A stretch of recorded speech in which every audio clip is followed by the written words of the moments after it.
Well, she's back stateside after handstanding all over Italy, all over France. I was. You did. The handstanding grandma April Nading is back. You had a trip, didn't you? Oh, I did. It was quite fabulous. I did a lot of handstands. You did. And it was really great. So, but today, though, we're going to be talking about balance. Well, that's a good thing since some of us have lost ours of late. Well, and the thing is, it's very common in your 50s to start losing your balance.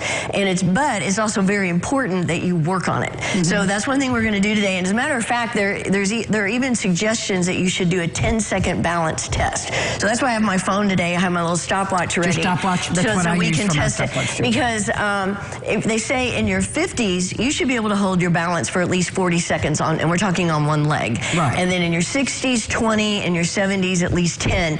After that, I mean, so if you can't do it for at least 10 seconds, you need to be working on it. So we're going to do a little test today. Okay, we'll see. And the thing is, you need to think about it. You don't just throw yourself into trying to hold your balance, okay? Because that's a recipe for disaster. So I already told yes, Angie. It certainly looks like it. To take off her shoes because you want to be on a flat surface, and you want to have a flat shoe on, which I have on right now. I have no shoes on. So think about, we're going to stand on our left leg. Okay. So I want you to think about pressing your left foot into the floor, tighten up that left quad. So you may feel your kneecap lift, tighten up your glute, that's your butt cheek, and then really pull in your belly. So use your abdominal muscles, and then pick up your right foot. And you don't have to lift it very high. I went ahead and set the timer. Another thing that helps with working on your balance is just picking a gaze. Oh, Angie fell out. Yep, and I'm hearing a little cracking sound in my ear too. Oh. So let's try it again.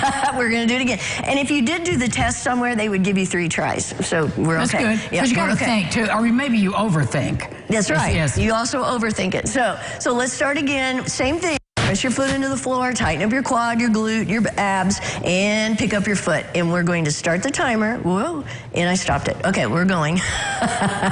So sometimes we have little fiascos with the stopwatch. So we're going, we're good. We're almost there, almost to 10. 10 seconds. Keep holding if you can. That's good. That was good. So you made it to 14 seconds.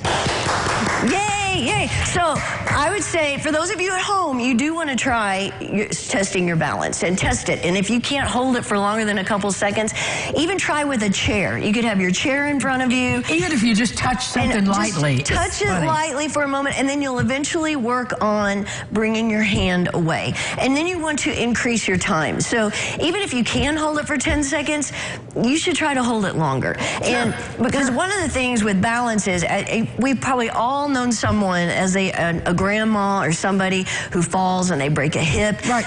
And then things go downhill from there. And that is one of the I think it's like the second leading cause of injury deaths is falling. So what you want to do is keep practicing that, keep working on your balance. And both sides, I'm guessing. Both sides, yeah. And then do your other side also. So you're not just favoring the one. And then if you find that you're having a lot of trouble with your balance, you may need to reevaluate a little bit what you're doing. So it could be that balance problems can be from being heavy or being you need to reevaluate your lifestyle. It could be from alcohol. Could be maybe you have an inner ear problem. There could be all kinds of things that it's indicative of.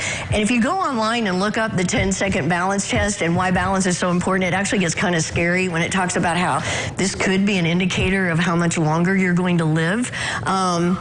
So I'll be practicing more. Take it seriously. Take your balance seriously is what I want to get across today. Thank you, April. We'll be back with more right after we balance one more time.